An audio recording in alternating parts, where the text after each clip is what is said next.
And we're back with another video. What's going on, beautiful people? I'm your host, Avery Wright, bringing you your Panthers and Chargers post-game review. Now, I can't believe I'm saying this, but the Carolina Panthers finally won a game? What? Yes, I said it. They finally snapped a 10-game losing streak. 10 games. The last time the Panthers won a game was on November 3rd of 2019. Kyle Allen was our quarterback, and that was against the Tennessee Titans. And yeah, that was a game where Brian Burns went off, and he had that fumble recovery for a touchdown. Final score was like 30-20, but that's enough about that. Again, the Panthers finally broke their 10-game losing streak on Sunday afternoon, 4:30 p.m., 1:30 West Coast time, where they were at against the LA Chargers, and they won the game 21-16. Now, about this game, I'm gonna wait to get to that later. Let's just talk about let's talk about some things. Now, let's talk about the defense. The defense played, I'm not gonna say well, but they didn't play terrible. They played, they were okay, but they've been playing a lot better than how they've been playing the past 2 weeks. I mean, they finally got some sacks, and they were finally forcing turnovers. They had 2 sacks, 1 interception, and 3 fumbles. Well, technically, there were 4 fumbles, but they recovered 3 out of the 4. The people who went off on defense, I say the rookie Derrick Brown, he played a decent game. 5 tackles, and 3 of the tackles were for loss. And then in the secondary, you had the other rookie, Jeremy Chin, who was really all over the place, and he was second leading in tackles with 12 tackles, 6 solo tackles, and 1 tackle for loss. I believe it was Shaq Thompson who led the way on defense for tackles with 13. But yeah, man, they finally were forcing turnovers. That was crazy. I mean, yeah, Brian Burns with the strip sack. It's good to see Brian Burns getting out there, and the 3 fumble recoveries recovered by Tahir Whitehead and Marquise Hayes and Shaq Thompson, and they finally were looks like they're finally starting to click a little bit. But the Chargers pass blocking really isn't all that good. But I didn't expect the defense to actually come up and make plays like this. So kudos to the defense. And then you had Dante Jackson's 66 interception return. Some good stuff, man. Good stuff on defense. They really showed. They showed me. I mean, I didn't expect them to play how they did, but again, it was still kind of a tale of 2 halves. They played that well in the first half, but the second half they kind of laid down. You know, especially on that final drive of the game. Oh my goodness. That was scary. The Chargers were very close to winning, but again, I'll get to that in a little bit. Now on offense, with CMC injured, and he's probably going to be out for, I think they said 4 or 5 weeks. Mike Davis got the start today, and he showed flashes. He did okay. He had 13 carries, 46 yards, 8 receptions, and 45 receiving yards. And Reggie Bonifon, who I've been really high on, he didn't really get too many touches. I mean, he had 2 rushes for 16 yards, but he needs more touches, definitely. I've been watching Reggie back when he was at Clemson, and the dude can ball, you know, and it just really sucks because with Matt Rule and Ron Rivera, they give a lot of the workload to McCaffrey, and I know he loves having that workload, but he can't be playing like 95% of the snaps. Like, you see what happened. He finally got injured, which is something that you don't want your running back, and we just paid him all this money. It's just ridiculous, but overall, decent job by Mike Davis. Again, Reggie Bonifon still needs some more touches, and I really think he could be the premier back while CMC is out. I like Reggie Bonifon more than Mike Davis. Reggie Bonifon is more of a speed back, whereas Mike Davis is more of a power bruiser. And they finally got Curtis Samuel more involved. Finally, he had 4 receptions for 45 yards, and that's about it. They still try to run him up the middle when they do the rushes. I really don't know why. they do that. But I mean, the jet sweeps haven't been working that well. But again, up the middle, Kurt has speed, man. You gotta let him go on the outside. If you're gonna rush, do like a stretch play or something. Because like I said, them jet sweeps have not been working at all. And then we have Teddy Bridgewater. He went 22 for 28, 235 yards, and 1 touchdown. Now on paper, it looks like Teddy had a pretty good day. But in actuality, it really wasn't. I mean, he got lucky a few times. You know, when the Panthers got into the red zone, the red zone offense led by Teddy Bridgewater, it was so awful. My goodness, his pocket awareness was terrible.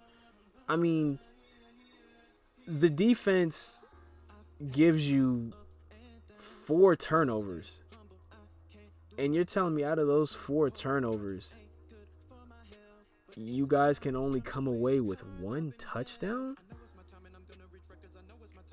1 touchdown? Like, come on, man. That's ridiculous.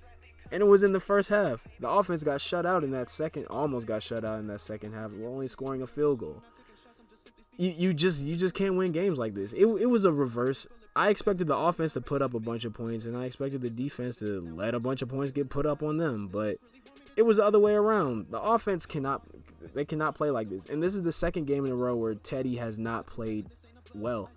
I mean, to be honest, he should have been picked off at least 3 times. He got really lucky against the secondary of the Chargers. But you know how the old saying goes. That's why they're playing defense, because if they had hands, they'd be on offense playing what? Wide receiver. But he needs to do better, and I don't know. I mean, I like Teddy, but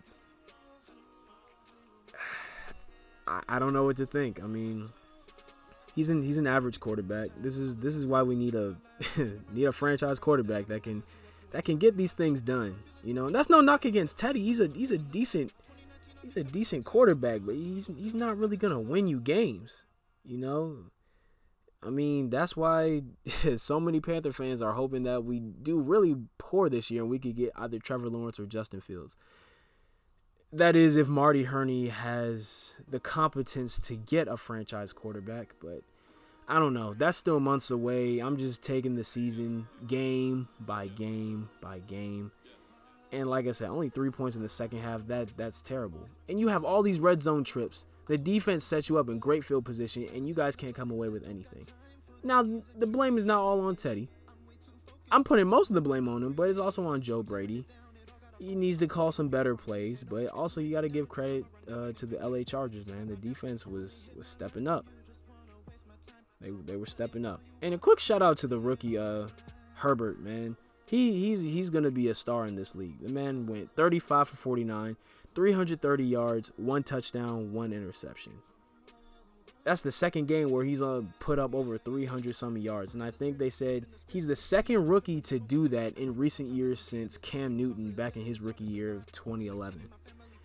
And I'm going to go back to praising the defense because the offense really didn't. There's nothing really to praise about the offense. They didn't really do all that. I mean, they held Austin Eckler to 12 carries, 59 yards. I mean, that's still decent, but Austin Eckler is a pretty good back, and I was expecting them to let the man get like 80 yards on him.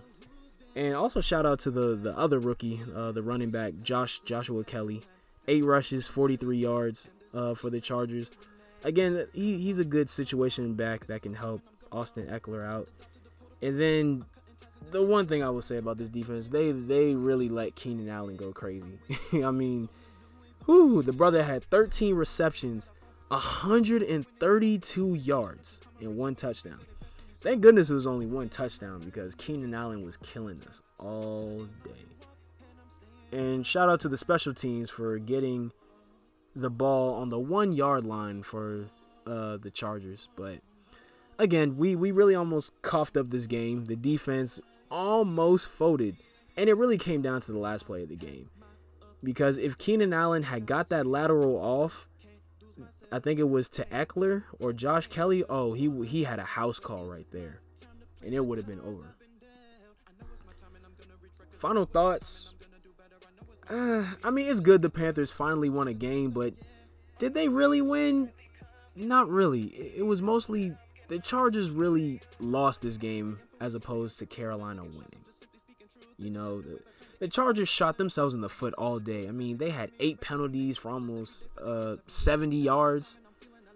And then I think compared to Carolina's 3 penalties for, I think, about 25 yards, something like that. But the Chargers shot themselves in the foot all game. Again, 4 fumbles, 3 turnovers, a few sacks, and they still had a chance to win the game on the very last play of the game.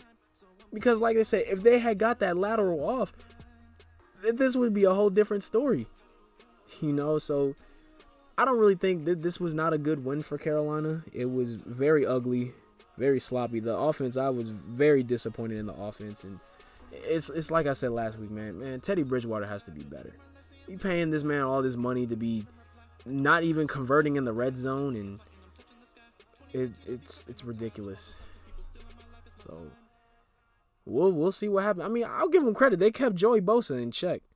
I don't even think Joey Bosa had a sack on Teddy Bridgewater today, but I don't know. We'll see. Because next week Arizona and Kyler Murray is coming into Carolina, coming into town next week, and we'll see what happens with that. Probably upload a preview of that sometime later this week, but man, that's all I got. I mean, at the end of the day, it wasn't really the best win, but hey, a win is a win. They got their first win of the season, first time since November 3rd of 2019. Shout out to Matt Rule getting his first NFL victory. Hopefully plenty more to come, but we'll see. The Panthers have the 5th hardest schedule in the league this year. So we'll see what happens. I'm just playing it by ear. If we win, we win. If we lose, we lose. So like I said, if they win, then that's good. I mean, everybody's happy, I guess. And then if they lose, you know, it's still a win-win because they have a higher chance of getting a Trevor Lawrence or a Justin Fields. But it did come to my attention today that the Panthers really aren't the worst team in the league. So I don't even think that we might not even win the Trevor Lawrence or Justin Fields sweepstakes, because the Jets are a lot worse off than Carolina. The Giants are pretty bad. I mean, there are a few teams. Oh, the Falcons.